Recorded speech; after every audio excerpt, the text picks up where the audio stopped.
Baik, Assalamualaikum warahmatullahi wabarakatuh. Perkenalkan, saya Herliana Hervin dengan NIM 17096-22046 dari Prodi Pendidikan Administrasi Perkantoran.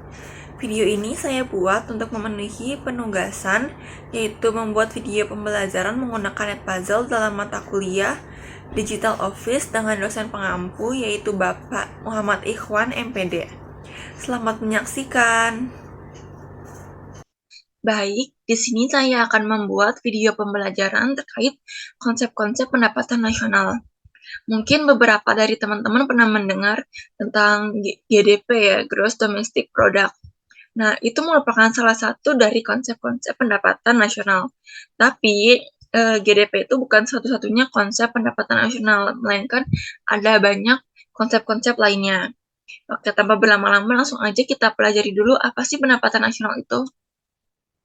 Nah, pendapatan nasional ini merupakan pendapatan jumlah akhir barang dan jasa yang diproduksi oleh suatu negara dalam suatu periode waktu tertentu yang dihitung berdasarkan nilai pasar. Jadi seluruh output yang dihasilkan oleh sektor ekonomi di suatu negara itu dihitung jumlahnya dalam satuan uang dan itu dihitung dalam periode 1 tahun, hasil akhirnya itu merupakan pendapatan nasional. Seperti itu. Jadi ini tuh merupakan agregat gitu, menyeluruh ke semua ke seluruh negara, ke seluruh masyarakat yang ada di negara tersebut. Kita next. Nah, kita sudah masuk ke konsep-konsep pendapatan nasional. Di sini ada 6 konsep-konsep pendapatan nasional. Yang pertama ada gross domestic product nih, atau bisa diartikan juga sebagai produk domestik bruto. Nah, karena kata-katanya ini adalah domestik, berarti berkaitan dengan wilayah gitu. Jadi, seluruh penghasilan yang dihasilkan di dalam suatu wilayah, misalkan di wilayah Indonesia, baik itu oleh WNI atau WNA, itu dihitung ke dalam GDP. Seperti itu. Jadi, walaupun dia orang asing, tapi dia di Indonesia, itu pendapatannya dihitung ke dalam GDP. Gimana sih cara menghitung GDP? Cara menghitung GDP adalah pendapatan masyarakat Indonesia yang ada di dalam negeri ditambah dengan pendapatan warga negara asing di dalam negeri. Nah, yang kedua ini ada gross national product atau produk nasional bruto. Nah, kalau tadi domestik itu berhubungan dengan batas wilayah, kalau nasional ini berhubungan dengan nationality atau kewarganegaraan. Jadi, seluruh pendapatan yang dihasilkan oleh warga negara Indonesia, baik itu di luar negeri ataupun di dalam negeri, itu dihitung ke dalam GNP. Nah, cara menghitungnya adalah dengan pendapatan WNI dalam negeri ditambah dengan pendapatan WNI di luar negeri dikurang dengan pendapatan asing di dalam negeri. Lalu kita next ke nomor 3, ada net national product.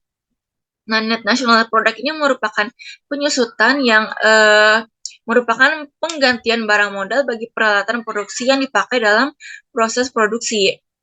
Nah, umumnya ini penyusutan ini bersifat taksiran gitu ya. Jadi tuh masih bisa ada kekeliruan walaupun relatif kecil. Nah, yang keempat ini ada net. Oh ya, sebelumnya cara menghitung NNP itu gimana sih? Cara menghitung NNP ini adalah dengan GNP dikurang dengan penyusutan barang modal. Nah, yang keempat ini ada NNI atau Net National Income. Bisa diartikan juga sebagai pendapatan nasional neto.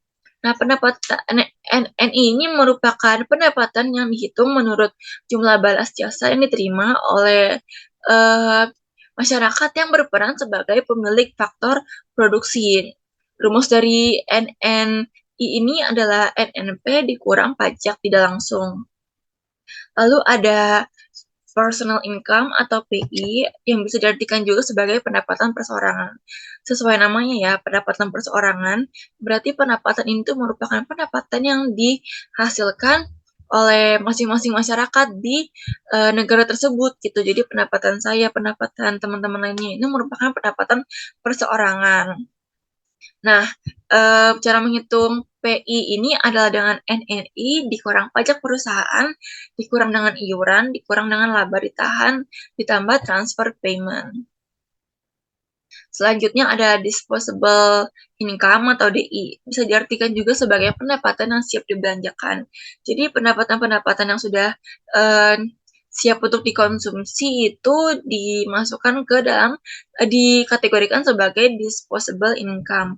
Nah, cara menghitung disposable income ini adalah dengan PI atau personal income dikurang dengan pajak langsung, seperti itu. Baik, sekianlah pemaparan terkait konsep-konsep dari pendapatan nasional. Semoga apa yang kita pelajari pada hari ini bisa bermanfaat bagi kita semua. Kurang lebihnya mohon maaf. Wassalamualaikum warahmatullahi wabarakatuh. Sekian pemaparan video dari saya, kurang lebihnya mohon maaf. Semoga video ini bisa bermanfaat bagi kita semua. Wassalamualaikum warahmatullahi wabarakatuh.